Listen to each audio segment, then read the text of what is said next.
ఇక్కడ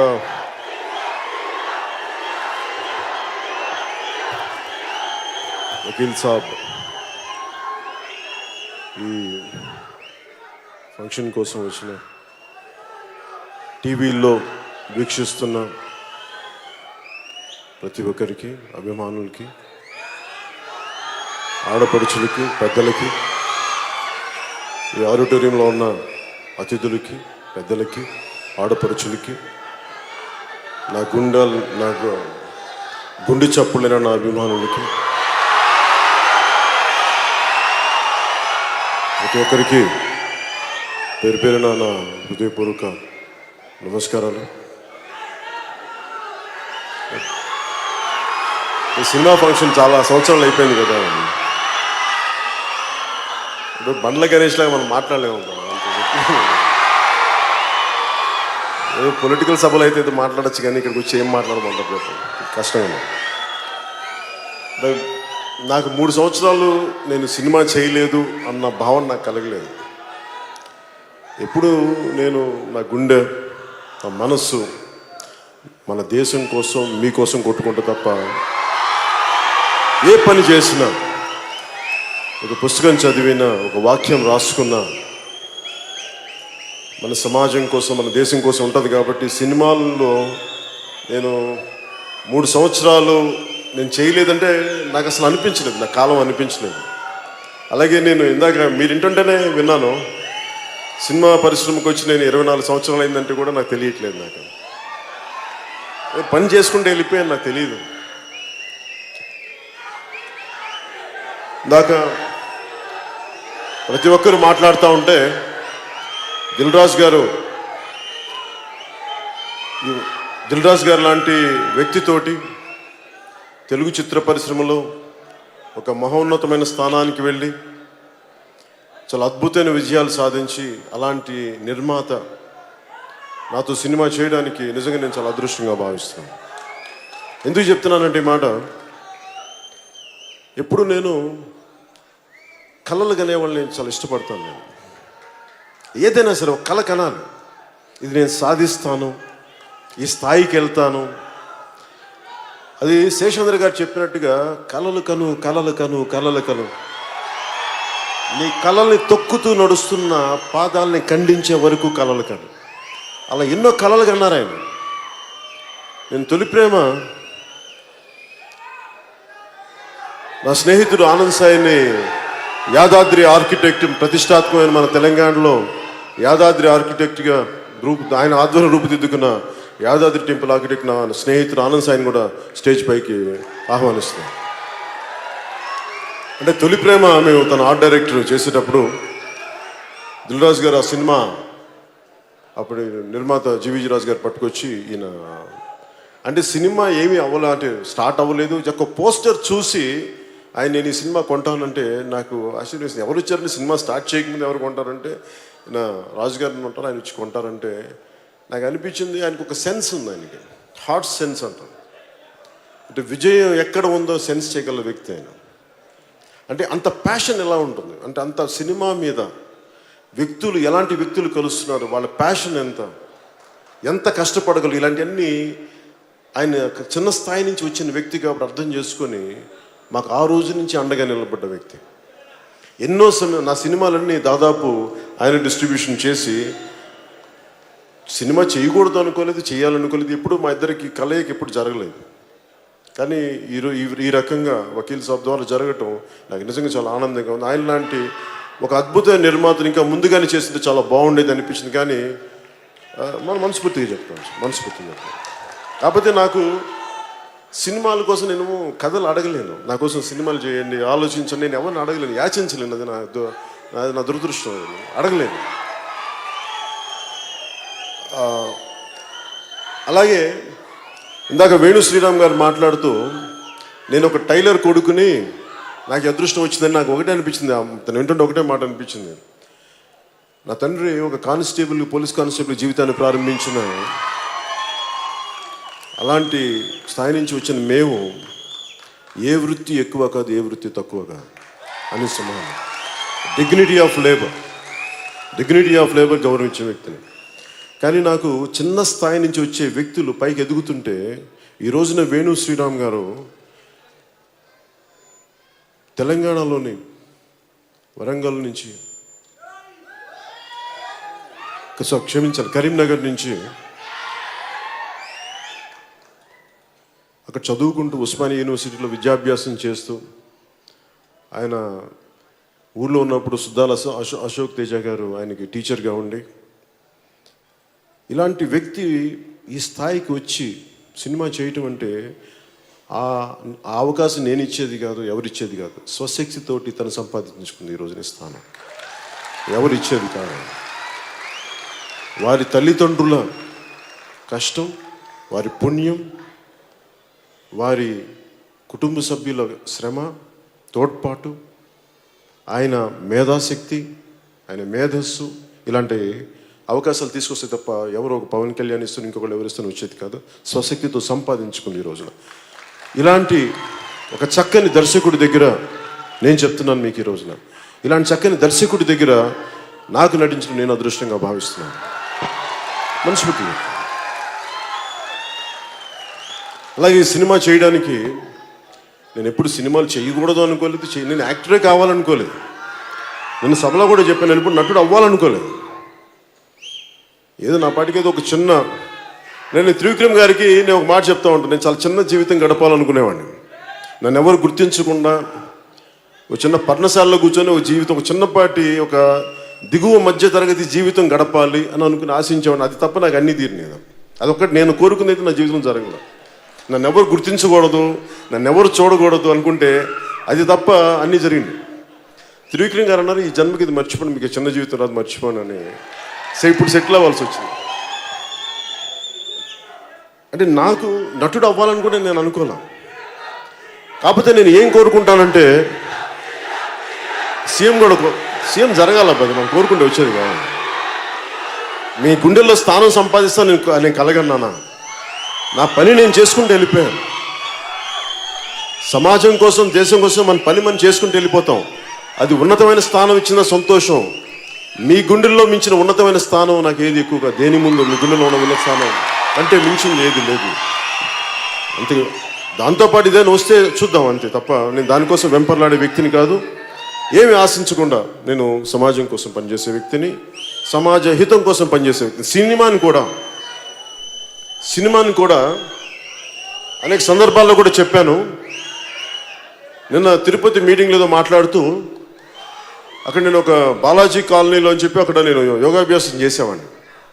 రామ్లాల్ ప్రభుజీ అని చెప్పి దత్తాత్రేయుడి 12వ అవతారం అయిన రామ్లాల్ ప్రభుజీ గారి పరంపరలో వచ్చిన నృసింహ సరస్వతి గారి ఆ యోగ పరంపరలో నేను శక్తిపాతం ద్వారా నేను ఆ యోగాభ్యాసం చేస్తూ ఉంటే ఆ టైంలో నాకున్న కోరిక ఏంటంటే ఎంతసేపు సెల్ఫ్ రియలైజేషన్ మీద ఉండేది తప్ప, ఆత్మశోధన మీద ఉండేది తప్ప జీవితం మీద ఉండేది కాదు. అలాంటి పరిస్థితుల్లో మా అన్నయ్య చిరంజీవి గారు అన్న మాట నన్ను నటుని చేసింది. ఆయన అన్న మాటలు ఏంటంటే, నీకు చిరంజీవి గారిలా నీకు నాలాంటి అన్నయ్య ఉండి పోషించడానికి, అంటే అన్నదమ్ములు నీకు నీ మీద ఆధారపడేవారు లేరు, ఆధారపడే కుటుంబ సభ్యులు లేరు.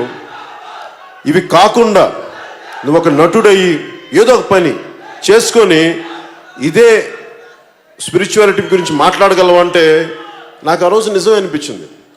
ఆయన ఆ రోజు అన్న మాటలు నన్ను ఈరోజు మీ ముందు ఇలా నిలబెట్టినాయి. ఆ మాటలే ఈరోజు నన్ను రాజకీయాలకు తీసుకెళ్ళినాయి. ఎందుకంటే నేనేం నమ్ముతానంటే, ముక్కు మూసుకొని తపస్సు చేసుకునే కంటే కూడా, మనకు పుణ్యం సాధించే కంటే కూడా, మన సెల్ఫ్ రియలైజేషన్ చేసే కంటే కూడా కష్టాలు నష్టాలు అనుభవిస్తూ తిట్లు తింటూ కర్మయోగం చేయడం చాలా కష్టమైంది. అందుకే నేను కర్మయోగం చేయడానికి సిద్ధపడి ఈ రోజున భగవంతుడు నాకు అలాంటి అరుదైన అవకాశం ఇచ్చాడు. మీ అందరి అభిమానం సంపాదించగలిగే బ్లెస్సింగ్ ఇచ్చాడు నాకు భగవంతుడు. అలాగే నేను మీ అందరికీ తెలుసు, ఇక్కడ అందరూ చాలా పెద్ద చదువులు చదువుకున్న వాళ్ళు. నేను ఒక సామాన్యంగా నేను ఇంటర్మీడియట్ ఫెయిల్ అయిన వ్యక్తిని, సెకండ్ ఇయర్ 2 సార్లు ఫెయిల్ అయిన వ్యక్తి, చదువుని వదిలేసిన వ్యక్తిని నేను. కాకపోతే నేను జ్ఞాన సముపార్జన చేస్తాను, చదువుతాను. అలాంటి జ్ఞానాన్ని ఆర్జించి పుస్తకాలు చదివే పరిస్థితుల్లో ఎందుకు చెప్తున్నానంటే, ఉదాహరణకి అంటే ఏ పరిస్థితుల్లో చెప్తున్నానంటే, వకీల్ సాబ్ అంటే నాకు తెలిసిన మొదటి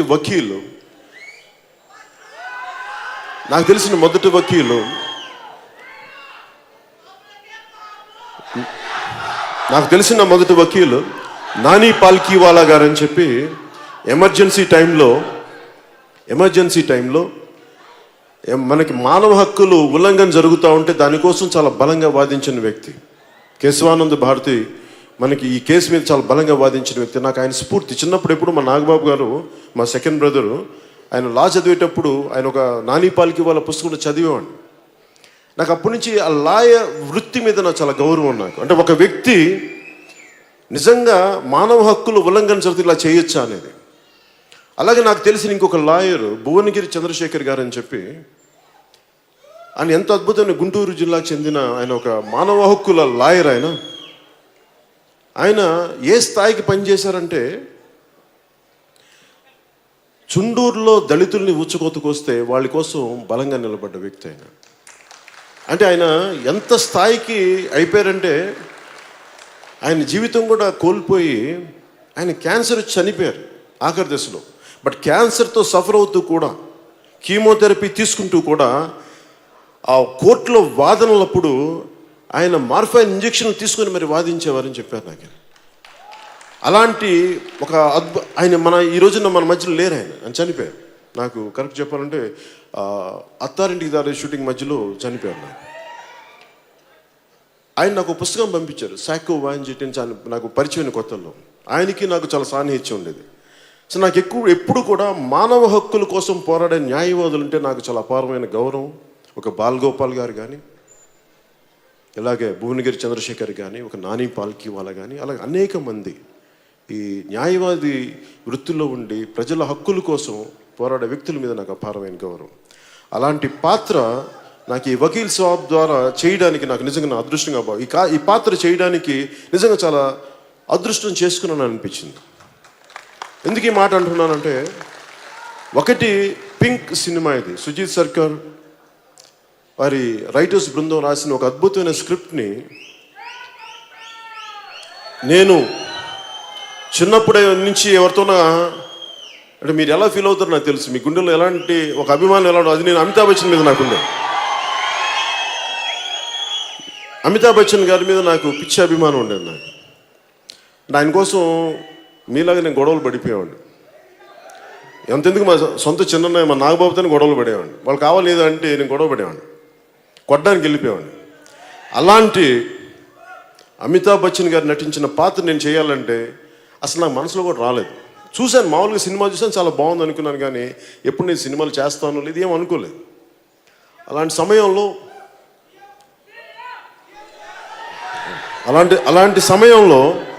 సమయంలో నాకు త్రివిక్రమ్ శ్రీనివాస్ గారు ఒకరోజు ఫోన్ చేసి, ఇట్లాగా దిల్ రాజు గారు ఈ సినిమా ఒకటి ఉంది పింక్ అనేది, అంటే తమిళ్లో కూడా తీశారంట. అంటే నేను చూశాను, ఆ ట్రైలర్ ఏదో చూసిన తర్వాత సినిమా కూడా చూశాను. నేను సినిమా అనేది నా ప్రతి సినిమాలో కూడా సామాజిక స్పృహని ఎంతో కొంత చూపించాలని తపన పడేవాడిని.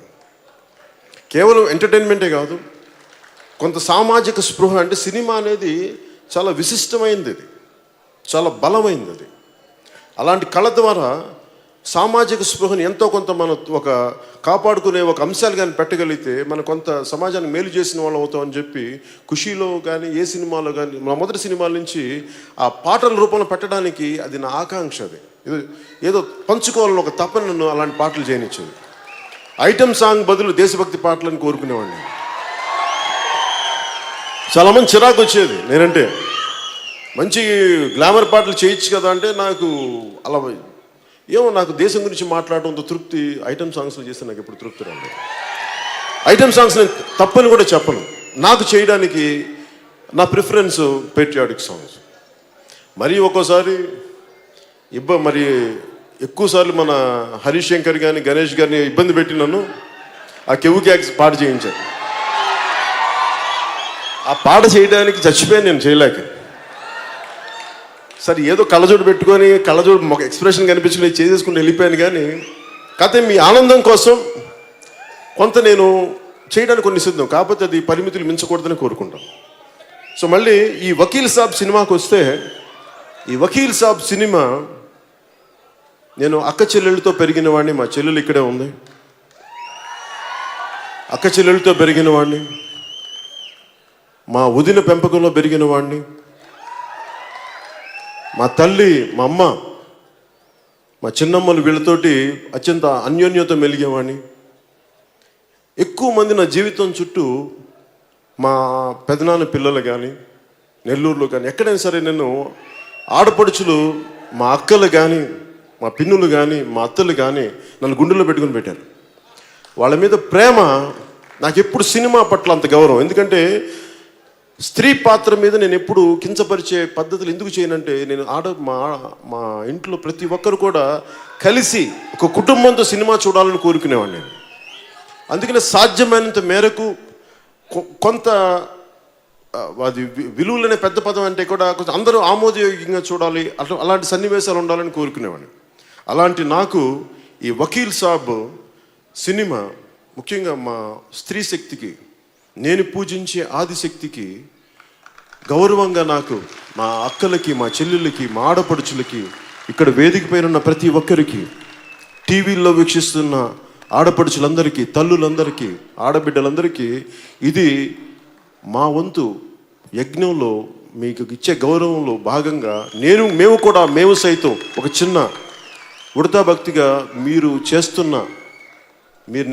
మీరు చేస్తున్న త్యాగాలకి ఇది మా వంతు, ఇది ఒక కృషిగా నేను తెలియజేసుకుంటున్నాను. ఈ వకీల్ సాబ్ సినిమా ముఖ్యంగా ఈ సినిమా కథ అందరికీ తెలిసిందే. ఈ మధ్యన దిశ మర్డర్ కేసు కూడా జరుగుతున్నప్పుడు ఒక ఆడపిల్ల, గాంధీ గారు చెప్పినట్టుగా ఆడపిల్ల అర్ధరాత్రి ఒంటరికి వెళ్తే నిజమైన స్వాతంత్రం వచ్చినట్టని. అది వస్తుందో లేదో నాకు తెలియదు, కానీ పట్టపగలు కూడా ఒక ఆడపిల్ల బయటికి వెళ్ళి ఇంటికి క్షేమంగా రావాలని కోరుకునేవాడిని. మనం తెలంగాణలో ఏం చెప్తాం, జర భద్రం బిడ్డ అంట, భద్రంగా వెళ్ళరా అంట. అంటే సెక్యూరిటీ. నేను ఎప్పుడు సమాజంలో లా అండ్ ఆర్డర్ చాలా బలంగా ఉండాలని కోరుకునేవాడిని. ఎన్నోసార్లు నేను షూటింగ్లో మన్నార్లో కానీ, కేరళలో కానీ, మిగతా ప్రాంతాల్లో ఇంతమంది ఆడబిడ్డలను తీసుకొని మేము షూటింగ్లు చేస్తున్నప్పుడు బ్యాక్గ్రౌండ్ యాక్టర్స్లో ఉండే కానీ వెళ్తుంటే చాలామంది మా చుట్టుపక్కల ఉండే ఈ లేడీ ఆర్టిస్టులు, మా బ్యాక్గ్రౌండ్ యాక్టర్స్ని ఏడిపిస్తూ ఉంటే నాకు కడుపు మండిపోయేది. రాష్ట్రం కానీ రాష్ట్రంలో, దేశం కానీ దేశంలో కూడా ఒకసారి ఇబ్బందులు పడుతుంటే ఒక్కోసారి నేను కర్ర పట్టుకుని బయటికి వెళ్ళేవాడిని. ఎందుకంటే నేను ఆడబిడ్డలు రక్షించుకోలేని నేను సినిమా హీరోగా దేనికి ప్రయోజనం అనుకున్నాను. ఎందుకు చెప్తున్నానంటే ఆడబిడ్డల మాన ప్రాణ సంరక్షణ చాలా ముఖ్యం ఈ దేశం బతకాలంటే. భారత్ మాతాకి జై అంటే సరిపోద్దు. మన మాతల్ని, మన చెల్లెల్ని మనం కాపాడుకోలేని సమాజం మనకు ఉన్నప్పుడే మన భారత్ మాతాకి జై అనగలం తప్ప, సభల్లో భారత్ మాతాకి జై అని చెప్పి రోడ్డు మీద ఆడబిడ్డ వెళ్తూ ఉంటే ఏలేస్తే మన దానికి ప్రయోజనం ఏంటి? సో ఎంతో కొంత మనదైన వంతు కృషి చేయాలి. మనకి అక్కలు ఉన్నారు, మనకి చెల్లెలు ఉన్నారు, మనకి ఆడపడుచులు ఉన్నారు.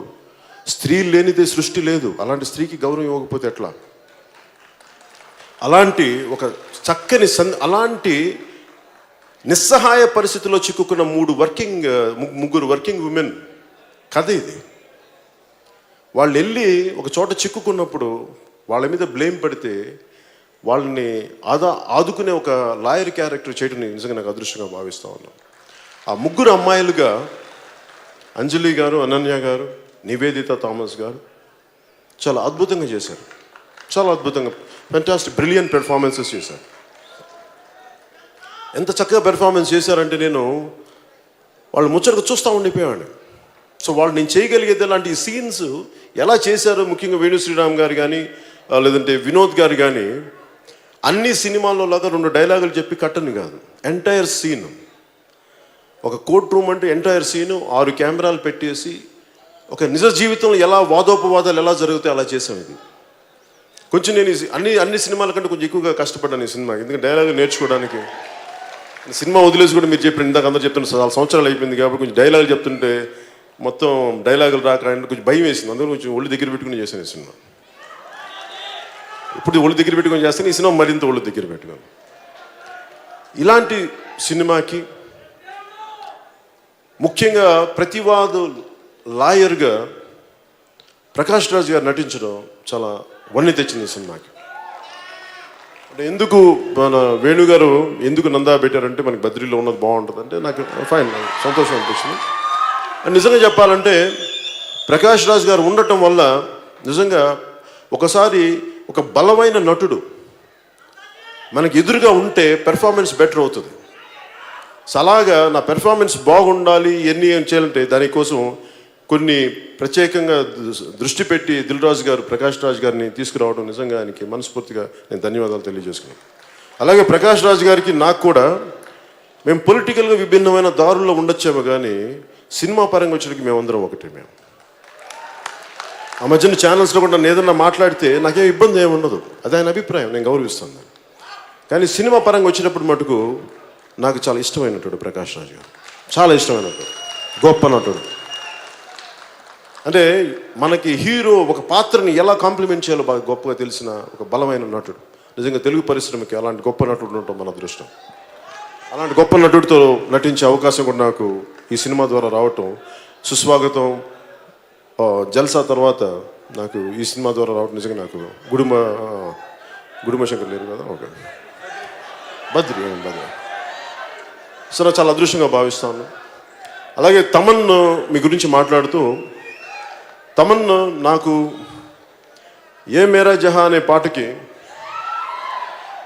నేను మణిశర్మ గారిని ఫీడింగ్ చేసేవాడిని. నాకు మంచి పాట కావాలి, దేశభక్తి పాట కావాలి, మా జనం ఊగిపోవాలి, మా కుర్రాళ్ళు ఊగిపోవాలి, మా యువత ఊగిపోవాలి, మా ఆడపడుచులకి ధైర్యం రావాలి అంటే ఏదో మాట్లాడతావా మాకు అర్థం కాదని చెప్తే పాపం ఏదో అప్పటికి మనం తమన్ కీబోర్డ్ ప్లేయర్. సో ఆయన కూర్చోబెట్టి మాకు చిన్న ఏదో చెప్పి ఇలా చెయ్యండి, తమన్ను ఒక చిన్న ఏదో బీజంలో ఒక బీట్ పట్టుకొస్తే నాకు ఇలా ఈ పాట కావాలి అంటే ఆ వేరే పాటలు నా బీట్ని తీసుకొని ఏ మేరా జహా తీసుకుని దానికి ఆ రోజు మణిశంకర్ గారు మణిశర్మ గారు చేయించింది తమన్ గారి ద్వారా చేయించాను. అలాగే గుడుమ శంకర్లో కూడా నాకు ఇందాక పరిచయమైనట్టుగా నాకు ఇలాంటి పాట కావాలంటే వెంటనే చేయించిన వ్యక్తి. సో ఆ రోజు నుంచి నాకు తెలిసి చాలా అద్భుతమైన ప్రతిభ పాట వాళ్ళు ఉన్న వ్యక్తి. అలాంటి వ్యక్తి ఈ రోజున నాకు మొట్టమొదటిసారిగా వకీల్ సాబ్ చేయటం నిజంగా నేను చాలా అదృష్టంగా భావిస్తాను. చాలా చక్కని సంగీతం అందించాను. అంటే నేను ఏం కోరుకుంటా, ఇంతమంది ఇష్టపడి ప్రేమించి ఒక సినిమాకి శక్తి ధారపోస్తే అది జనాలకి గుండెల్లోకి వెళ్ళిపోద్ది ఆ సినిమా. అలాంటి సినిమా అవ్వాలని నేను మనస్ఫూర్తిగా, ప్రతి ఒక్కరికి వారి సినిమా చాలా ముఖ్యం, ప్రతి ఒక్కరికి వారి సినిమా చాలా ముఖ్యం. ఈ సినిమా కూడా అందరిలాగే మేము కూడా, నేను ఎప్పుడు కూడా నా సినిమాను బాగుంది అద్భుతాలు సృష్టిస్తానని చెప్పలేను. మా వంతు కృషి మేము చాలా బాగా చేసాం.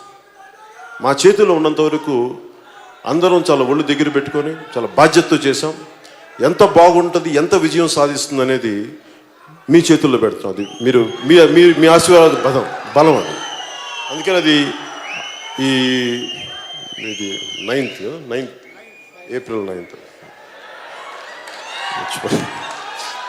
ఏప్రిల్ 9th రిలీజ్ అవబోతా ఉంది. సో దీనికి అద్భుతంగా చేయాలి. అలాగే వినోద్ గారి ఫోటోగ్రఫీ నాకు నిజంగా చాలా అద్భుతంగా అనిపించింది. అంటే ఒక 6 కెమెరాలు పెట్టేటప్పుడు లైటింగ్ చాలా కష్టం. అలాంటి లైటింగ్ని ఆయన చాలా ప్రతిభావంతంగా, శ్రమ పడకుండా, ఆర్టిస్టులు ఇబ్బంది పెట్టకుండా చాలా అద్భుతంగా ఆయన తీర్చిదిద్దిన ఫోటోగ్రఫీ మనస్ఫూర్తిగా వారికి నా ధన్యవాదాలు. అలాగే ప్రత్యేకంగా కళాదర్శులు రాజీవన్ గారికి మనస్ఫూర్తిగా నా కృతజ్ఞతలు తెలియజేసుకుంటా ఉన్నాను.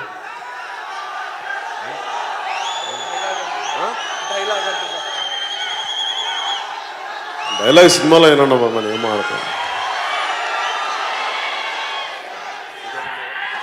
అలాగే అనన్య గారు కానీ, అంజలి గారు కానీ, ఇక్కడ నివేదిత థామస్ గారు లేనట్టున్నారు. అలాగే వీళ్ళందరూ కూడా, సుమిత్ కానీ, వీళ్ళందరూ చాలా అద్భుతంగా వారి పాత్రల్లో అద్భుతంగా నటించిన వ్యక్తులు వీళ్ళందరూ. వారికి కూడా మనస్ఫూర్తిగా నా ధన్యవాదాలు తెలియజేస్తున్నాను పేరు పేరున మీ అందరికీ.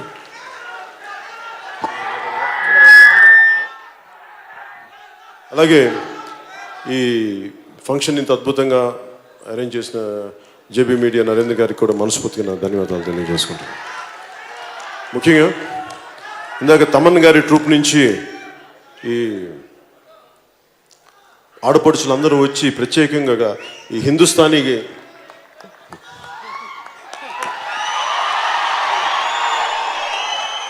వారందరికీ కూడా మనస్ఫూర్తిగా నా ధన్యవాదాలు తెలుపుకుంటా ఉన్నాను.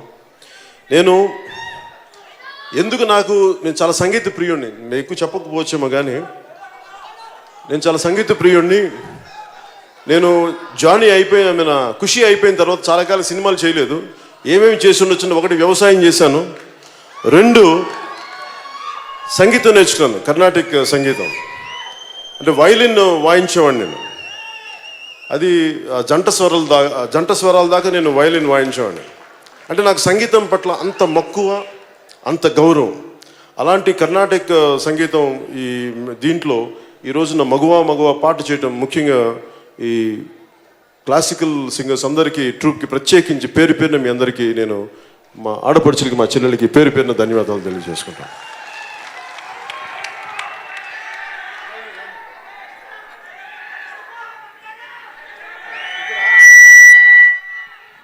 అలాగే శివమణి గారు నా అభిమాని. అంటే నేనంటే ఇంత ఇష్టం అని నాకు తెలియలేదు ఇప్పుడు దాకా. నన్ను పిలిచి డ్రమ్స్ వాయించే వరకు నాకు శివమణి గారు అంటే నాకు నిజంగా నాకు తెలీదు.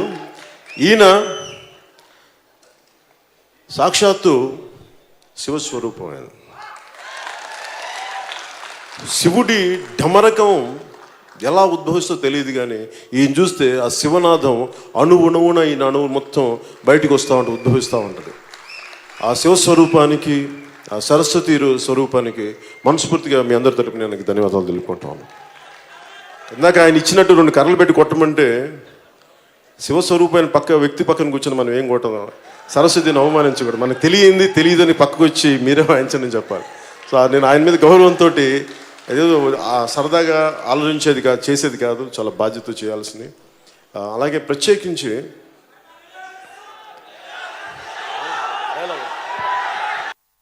డైలాగులు నాకు నిజంగా అలవాట్లేదు. నిజంగా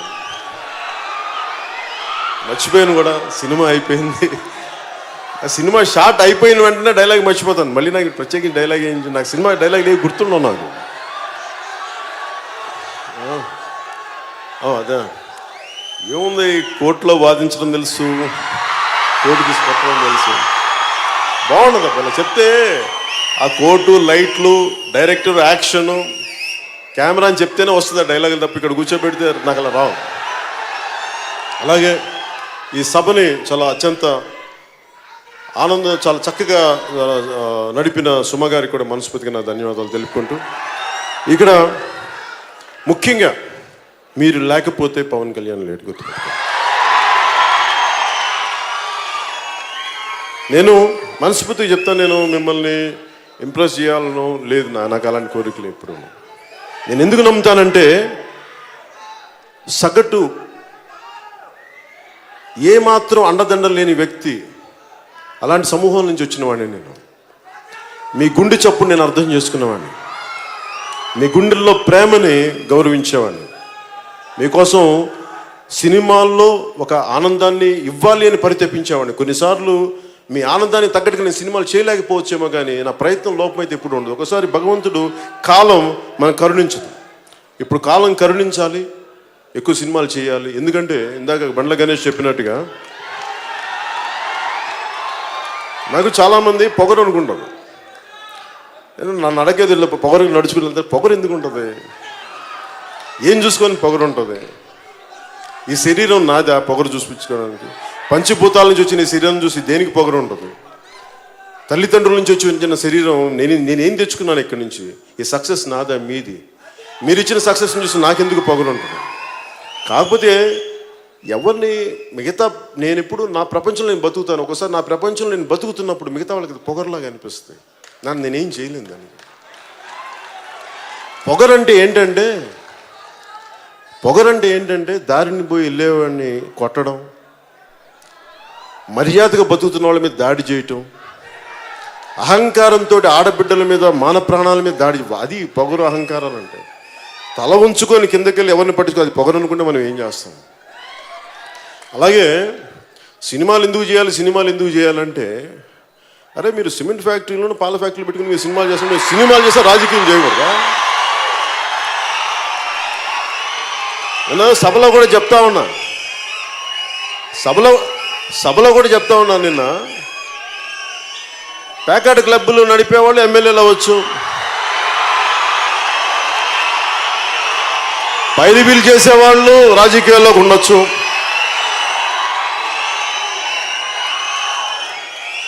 అసలు రాజకీయాల్లో చేసే వాళ్ళకి అత్యంత జీతం వచ్చేది ప్రధానమంత్రి గారికి 4 లక్షలు ఎంతో వస్తుంట, చీఫ్ మినిస్టర్కి 1.5 lakh అండి మన శాలరీ అంతే.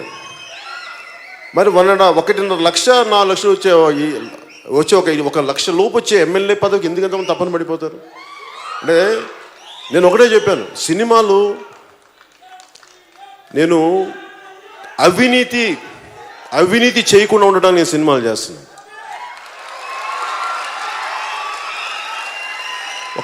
నేను సినిమా చేస్తే 1000 మంది బతుకుతారు, ప్రత్యక్షంగా 300 మంది, పరోక్షంగా 500-600 మంది బతుకుతారు, దాదాపు 1000 మంది. ఒక సినిమా రిలీజ్ అయితే ఎంతమంది ఉపాధి అవకాశాలు లభిస్తాయో. కాకపోతే సినిమా అనేది ఏదో మేము డబ్బులు సంపాదించడానికి కానీ ఒకటి కాదు, 10 మందికి ఉపాధికి కూడా. సో పరిశ్రమ కళకళలు ఆడాలి అంటే అది నేను కోరుకోలేదు. సినిమా వస్తే చేస్తాను, కథలు బాగుంటే చేస్తాను, అంతేగాని కేవలం నేను డబ్బు సంపాదించడం కోసం నేను చేయను. అన్నీ కుదిరినప్పుడు నాకు అందరితో పాటు ఆనందంతో పాటు నా డబ్బు వస్తే సంతోషం. ఆ డబ్బుని తిరిగి మేము సమాజానికే పెడతాం మేము. అలాంటి అందుకే సినిమా అనేది నాకు భగవంతుడు అవకాశం ఇచ్చినంత వరకు ప్రజలకు సేవ చేస్తాను. దాంట్లో భాగంగా సినిమా కుదిరితే ఖచ్చితంగా చేస్తాను, సినిమా నుంచి పారిపోయే వ్యక్తిని కాదు. అలాగే నా కంపెనీ ద్వారా కూడా ఈ రోజున వేణు శ్రీరామ్ గారు కానీ వీళ్ళందరూ కూడా మనకి ఆయన 3వ సినిమా ఇందాక ఆయన అన్నట్టు దేశంలో చాలా గొప్ప గొప్ప దర్శకులు రావచ్చు అంటే నేను ఎవరిని కోరుకోను. నేను ఎప్పుడు ఏం కోరుకుంటాను, నన్ను ప్రేమించే దర్శకులు కావాలని నేను కోరుకుంటాను. ఎందుకంటే మీరు ఒక అద్భుతమైన సక్సెస్లు ఉన్న దర్శకుల కంటే కూడా ఈ సినిమా పట్ల, కథ పట్ల, ఆ తర్వాత చేసే హీరో పట్ల, నేననే కాదు ఎవరైనా కానీ ఆ ప్రేమ గౌరవం ఉంటే అది ఆటోమేటిక్గా సక్సెస్ సినిమా ద్వారా వస్తుంది. ఒకవేళ ఎంతో కొంత ప్రయత్నం చేయగలుగుతాం. నాకు అలాంటి దర్శకులు అంటే నాకు ఇష్టం. నాకు అలాంటి దర్శకులు వరుసగా ఉన్నందుకు మనస్ఫూర్తిగా ఒక వేణు శ్రీరామ్ కానీ, లేదంటే హరీష్ శంకర్ కానీ, సాగర్ కానీ వీళ్ళందరూ ఇష్టపడి వచ్చేవాళ్ళు సినిమా మీద, అట్లే నా మీద ప్రేమతో. అలాగే ఈ సినిమాకి